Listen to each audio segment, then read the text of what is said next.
Duncan arrives at Macbeth and Lady Macbeth's castle, where we know they're plotting to kill him. We've just heard her say that they're going to take his life this very night. And now she rides out to greet him.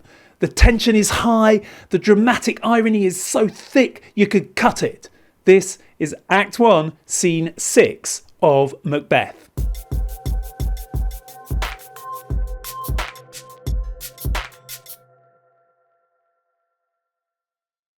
Now, we've talked about dramatic irony in some of the other scenes. Remember, that's the technique whereby the audience knows something that one or more of the characters on the stage don't know. And what we know here is the plot of Macbeth and Lady Macbeth, and Duncan and his retinue have no idea about that. So that puts him in danger. And as we said in Act 1, Scene 4, when we also talked about dramatic irony, that makes him, even the king, seem vulnerable.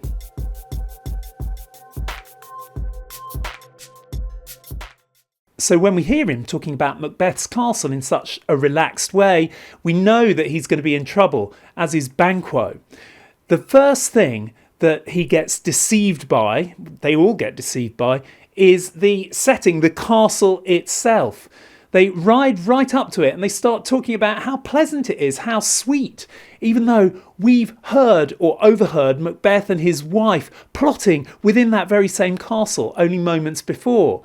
So we know it's not a sweet place.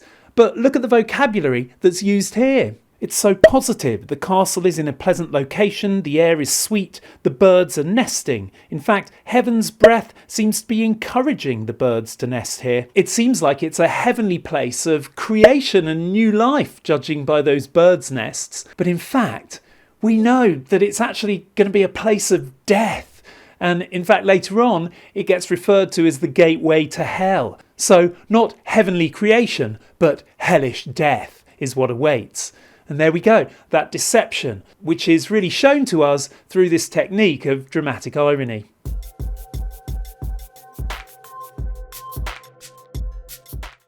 Then out comes the lady of the house to greet them all, and she is equally deceptive. She makes herself seem completely subservient to her king. She even describes herself and her husband as hermits. Now, hermits were known for living a very simple and secluded life and for being incredibly humble. Later on, she calls her and Macbeth servants to the king, and that's exactly how it should be. The Jacobean audience would recognise that everybody is a servant to their king. So she puts herself and her husband in the correct place in the hierarchy. But of course, we know that these are just words that she's using to say the right thing, to appear good, because we know she's not humble, but hubristic. She's called up the demons in Act 1, Scene 5, as we talked about in our analysis of that scene. She's got this incredible sense of pride in her own ability to control things. And we know she doesn't feel like a servant because she's such a controlling woman. She controls her husband. She appears to control the spirits. So all of these words are just deceptive. When Duncan takes her hand at the end of the scene and she leads him into the castle, that deception is complete. She's tricked him, he's going in, he's never going to come out again.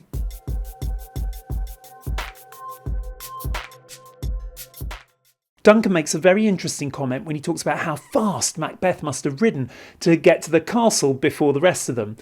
And he's highlighting there some of those physically strong characteristics that we already know about Macbeth from his performance in the battle.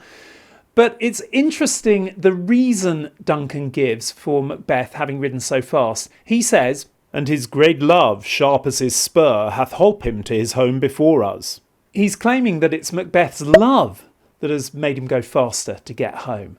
Well, again, that's completely dramatically ironic because we know what Macbeth has been thinking about, and we suspect that he's ridden home really fast because he's excited, he's nervous, he wants to tell his wife about the plan, he wants to plot, but certainly not because of his great love for his king. The word spur is a very interesting word as well. So of course a spur is a sharp metal attachment that you put on the back of a boot in order to kick your horse to make your horse go faster. You probably know them from cowboy boots. Those are spurs.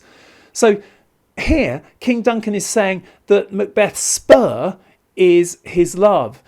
That very word crops up in the next scene, Act 1, Scene 7, in Macbeth's first soliloquy, where he actually says himself that his spur, the thing that makes him go faster, that drives him on, is his ambition. So when we put those two uses of the word spur together, we can see that Duncan really doesn't understand Macbeth at all. He doesn't get him. He thinks Macbeth is driven on forwards fast by his love, but he's not. He's actually driven on forwards fast by his ambition.